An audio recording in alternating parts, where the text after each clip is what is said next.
ভারতের উজান থেকে নেমে আসা পাহাড়ি ঢলে বৃদ্ধি পাচ্ছে সিলেটের নদ নদীর পানি।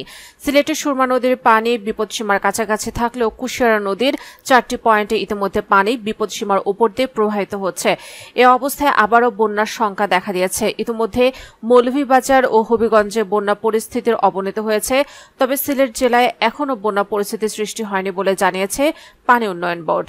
সিলেট পানি উন্নয়ন বোর্ডের তথ্যমতে বৃহস্পতিবার সকাল 9টায় সিলেটের কুশিয়ারা নদীর জকিগঞ্জ অমলসিদ্ধ পয়েন্টে 23 সেন্টিমিটার, বিয়ানীবাজার উপজেলায় শেওলায় 6 সেন্টিমিটার, ফেঞ্চুগঞ্জ পয়েন্টে 71 সেন্টিমিটার, শেরপুর পয়েন্টে 5 সেন্টিমিটারের উপর দিয়ে পানি প্রবাহিত হচ্ছে। দুপুর 12টায় একই নদীর পানি অমলসিদ্ধ পয়েন্টে 24 সেন্টিমিটার, শেওলা পয়েন্টে 6 সেন্টিমিটার, ফেঞ্চুগঞ্জ পয়েন্টে 1 সেন্টিমিটার বৃদ্ধি পেয়ে 72 সেন্টিমিটার ও শেরপুরে 3 সেন্টিমিটার বৃদ্ধি পেয়ে বিপদসীমার 8 সেন্টিমিটার উপর দিয়ে প্রবাহিত হচ্ছে। এছাড়া সকাল 9টায় কানাইঘাটে সুরমা নদীর পানি বিপদসীমার 0.14 সেন্টিমিটার ও সিলেট পয়েন্টে 1.12 সেন্টিমিটার নিচ দিয়ে পানি প্রবাহিত হচ্ছে।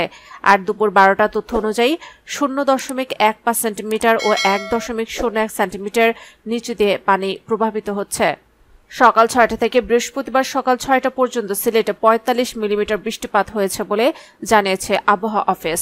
পানি উন্নয়ন বোর্ড সিলেটের নির্বাহী প্রকৌশলী দীপক রঞ্জন দাস গণমাধ্যমকে বলেন, নদ নদীর পানি বৃদ্ধি পাচ্ছে। বেশ কয়েকটি পয়েন্টে নদীর পানি ইতিমধ্যে বিপদসীমার উপর দিয়ে প্রবাহিত হতে শুরু করেছে। সিলেটের কানাইঘাট পয়েন্টে যদি বিপদসীমা অতিক্রম করে তাহলে 10 থেকে 12 ঘন্টায় পানি বৃদ্ধি পেয়ে বন্যা পরিস্থিতির সৃষ্টি হতে পারে বলে আশঙ্কা রয়েছে। সিলেটের অতিরিক্ত জেলা প্রশাসক মোহাম্মদ মোবারক হোসেন বলেন, নদ নদীর পানি বৃদ্ধি পাচ্ছে। যেহেতু আগেই এই জেলায় কয়েকবার বন্যা পরিস্থিতির সৃষ্টি হয়েছে, তাই পূর্বের আশ্রয়কেন্দ্রগুলো প্রস্তুত রয়েছে। বন্যা পরিস্থিতি মোকাবেলায় জেলা প্রশাসক সার্বিক প্রস্তুতি নিয়েছে।